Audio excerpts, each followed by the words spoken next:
on. So what do I want to really talk about? So it has been some time since I've been here, and I've missed hanging out with you all.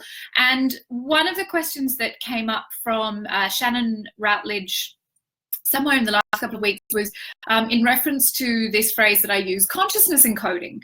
And she wanted to know more about that. What is consciousness encoding? How does it work? What can we do with it? And so I thought I'd spend some time with you today talking about it, because it is one of my favorite subjects. And it is, in fact, our birthright. It's how we live our lives. It's how we should live our lives. And in fact, we do live our lives, consciousness encoding, but we are mostly unconsciously encoding. So let's break it down a little bit. I was listening to Destiny's Child before with my third level priestesses, and I still have it going through my head. I don't think you're ready for this jelly. I don't think you're ready for this jelly. Still in my head. Much more fun when they're actually playing the actual music. So consciousness encoding or unconscious encoding, both same ideas, one we're doing with intention, one we're doing without, but it's always happening. So what happens is that our consciousness, we are pure consciousness, we're not physical matter. That's an illusion of the dominant five senses. We're just lazy, and we've trained ourselves, or it's very easy to see, feel, touch, taste, know our reality through our dominant five senses. But what we truly are, and this is purely science, is vibrating particles, which are not even particles, they're waves that produce fields within fields within fields. So we are fields within fields within fields. And we are made up of a much bigger area than our physical body. And that is, you know, we can think of that as our aura or our subtle anatomy, however you want to think of it, our energy body. And that much bigger part of us is what is actually the truer part of us, because in truth, all that exists is that pure vibration. That pure vibration is directed by consciousness. So where we place our attention, we know this, energy follows. We hear that all of the time. But we kind of have this idea that that means where we place our attention for those 30 seconds while we're trying to manifest a Ferrari or whatever it is on your vision board is the only time that we're encoding reality. The truth of it is that whatever is in your subconscious basement is encoding your reality 24/7. There is no way around that.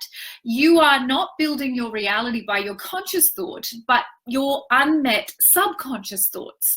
And so we're kind of diving deep here into these ideas, but I really want you to follow me, because this stuff is the difference between a well-lived life and an accidental, reactive, bumping into everything, thinking everything's happening to you life. Your subconscious is not just the storehouse of everything you believe, it is also what builds your subtle anatomy or your energy body. So if you think about that, your beliefs form your energy body. What you believe subconsciously, not consciously, because if everything we believe consciously built our reality, we would literally all be driving Ferraris, probably living in, you know, Paris or wherever you love to be, and holidaying in the Maldives, you know, 4 times a year. But that's not where we're creating from. We're creating from this subconscious level. The subconscious is the storehouse of everything that we have ever believed, all our familial and inherited our lineage, so inherited family and tribal beliefs. And it's everything that we've decided to believe in this lifetime, usually through fear, because the brain is primed towards fear. That's part of its survival strategy. It doesn't serve us very well now, but that's just the way it works. And so the subconscious is attuned to fear stories, not because it is more interested in them, but just because when we're unaware, our biology does the work. And so we pay more attention to the fear stories because the fear is threat and we're trying to maintain our safety. So are you with me? Can you handle this? Let's keep going with this, because this is going to change your life. If you're willing to get this today, on this Thursday afternoon, if you are willing to hear what I have to say, this uncompromising truth, you will no longer feel like a reactive victim in your own life. You will no longer be bumping around, wondering how things happened, how you ended up here, and you will actually begin to see that you are creating reality, but not just from that superficial, the secret bullshit law of attraction level, but from the true deep levels, the levels where this stuff is non-negotiably real. So your subconscious is also your creative genius. It is where you create from, not from here, not from the conscious mind, but from the subconscious. That is what informs your subtle anatomy. Your subtle anatomy is pure consciousness, pure vibration. That is what is building your reality. Ergo, what is stored in the subconscious mind manifests in that vibrational way, so that is going out from you and drawing back towards you everything that is there. So what do we have to do about this? So if we want to encode consciousness, if you think about, the way we code computers or encode meaning, we have to change the programs that are running in our subconscious basement. We have to do that by looking at our fear. So we can't run from our fear. Our fear rises as a way to bring these unmet subconscious programs to the surface to say, hey, you've got an unmet subconscious fear program here and it's not serving you. Did you know that all the time in the background of your life, it is actually drawing towards you probably the things you least want, and that is what you're encoding your consciousness with. So you're running a bug, if you like. But the fear rises in order to show you that the bug is there, to correct your perception, to correct the error of your thinking. And what do? That feels scary. I'll go get drunk, pick a fight with my boyfriend, sell my house, buy a new puppy, buy anything, do anything I can to avoid meeting that fear. So what if we actually sat with the discomfort? This feels rubbish. I hate this feeling of anxiety or insecurity or self-doubt or, anger or rage or blame or, grief or terror or any of the other ways that our fear shows up. But I'm not going to run away from it. I'm going to sit with this shit. I'm going to feel it. I'm going to let it show me what I need to understand about the programs that I am running, which are encoding my reality, by the way, all of the time. And if I have a buggy program in there, why would I not want to go through a little bit of discomfort? Like, we go through discomfort all the time to get the goal, to get the end thing. But because we don't understand the way this works, we don't want to sit with the fear. We want to avoid the fear because we don't understand what we'll gain if we sit with it.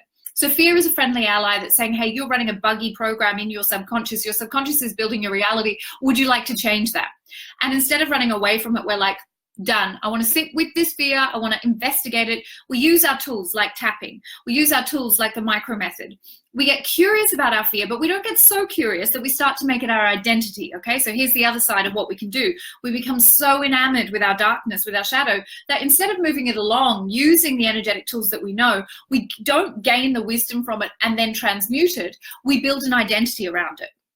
So we meet our fear, and it might be anything at all, insecurity, self-doubt, low self-worth, whatever it is, not loved by God, not good enough, no one, unlovable, all these programs that we run.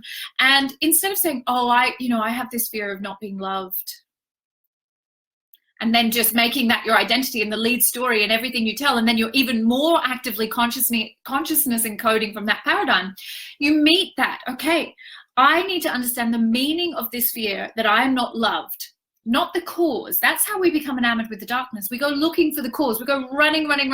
Oh, all the times that I was not loved properly, all the times I was rejected, all the times I was abused, all the times I was harmed. I have all the evidence to prove that this fear is a really valid fear and worthy of being in my identity, in my subconscious basement, because I really did suffer all those things. And therefore, I'm going to maintain the right to hold on to this fear. That's kind of the opposite of what we want. The meaning, on the other hand, would say, okay, there's this fear of not being loved showing up for me, and it's showing up for me big time right now. I am about to get into a new relationship. There's something really amazing kind of, circling around me, and I feel like I should just run in the opposite direction. Why do I want to run away from a good person who wants to love me well and I can feel is probably going to treat me really good? Well, here's the meaning for you. I have this program that I am unlovable or unloved. If I let someone come and love me, we have a problem, because then that fear no longer has a paradigm. It is no longer going to be able to encode my consciousness because there's greater evidence. There's something that's going to usurp that program.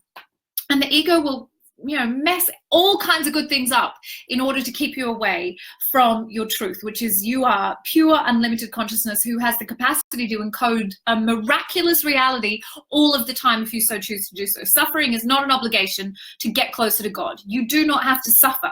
And even if you have suffered through things, you do not need to continue to suffer to prove the worthiness of that situation, that you had to survive that, therefore you now get to maintain the right of that as your identity. My anxiety, my PTSD, PTSD, my abuse, my abuser, all the ways, you know, one of the very first things that you can do is change your language around these things. Instead of saying my anxiety, my stress, my abuse, whatever it was, you say the abuse, the anxiety. It's not, don't make it yours. You don't want to keep that shit. That is not serving you.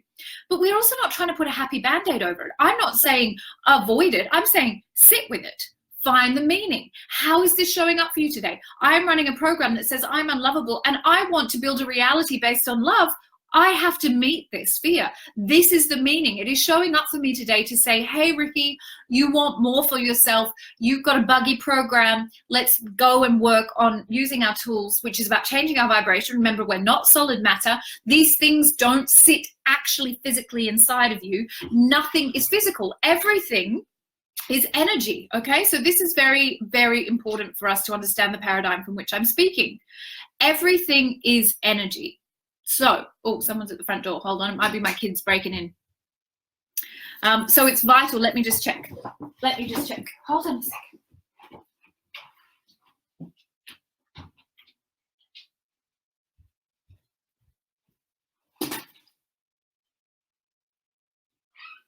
Oh, yeah. Hold on, it's my kids breaking in. I've just got to shut the door.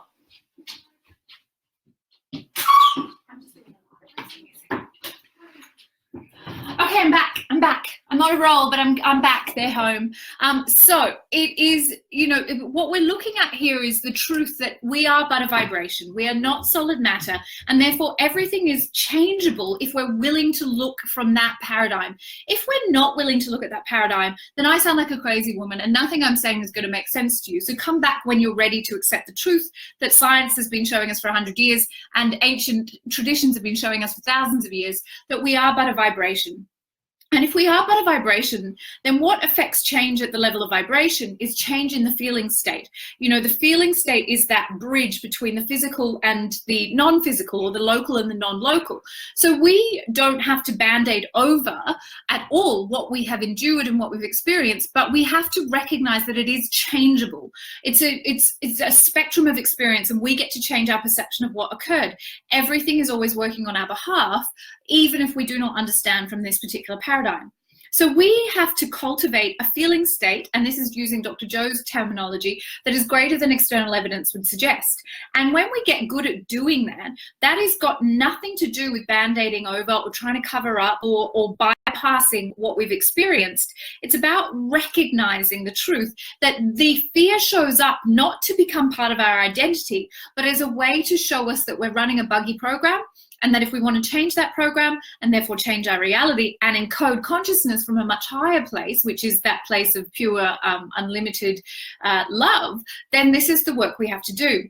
Eventually, you don't have to meet every single fear that's in your basement. In fact, that would be impossible.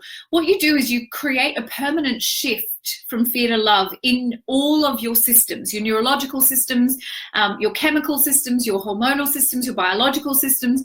You create, and your emotions, you create a permanent shift from fear to love. And as a result of that, you're able to exist in that paradigm rather than going into the paradigm of fear every time a fearful thought rises. You're able to immediately or very quickly course correct. And this is what consciousness encoding is about. It's not about sitting down with a vision board and saying, I want a Ferrari, or I want a house here, or I want this, or I want that. It is the willingness to see that you are part of a benevolent consciousness that is everywhere, that we are one with the one mind, and that it is always working on our behalf. And it's our perception of our events that determines how we encode what comes next. So we're building our future based on our past. Yes, we understand this to be true. If you've done any work or read any of Dr. Joe's material, what we don't understand is it's not that the events of our past need to change, or that we have to forget about them or anything. We simply have to change our perception of them. We have to change our perception of ourselves. And that perception is how we begin to become powerful consciousness encoders of a new reality. So I hope all of that makes sense.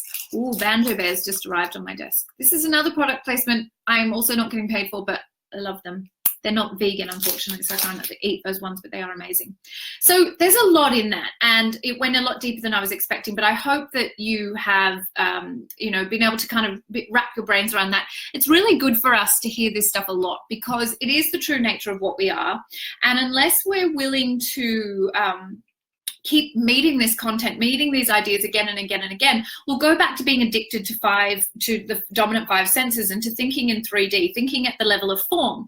And when things rise for us, we will go into the default position of believing that something has gone wrong, rather than recognizing that fear is rising to serve us to get rid of the buggy programs in our subconscious. Fear is a friendly ally. I cannot say that enough. But unless you know how to work with it and you're willing to sit with the discomfort, you will find that you will live in a reality that is built on avoidance and subterfuge, and it's not getting you anywhere. So be fearless in the face of your fear. You don't have to be fearless, you have to be fearless in the face of your fear, meeting your fear with a willingness to get curious and get uncomfortable. All right. Thank you so much for hanging out with me, dear beloveds. It is such a joy to see you all, and I love everything you're doing here. Keep the vibe high. It's such a beautiful space, and I'll speak to you soon. Bye.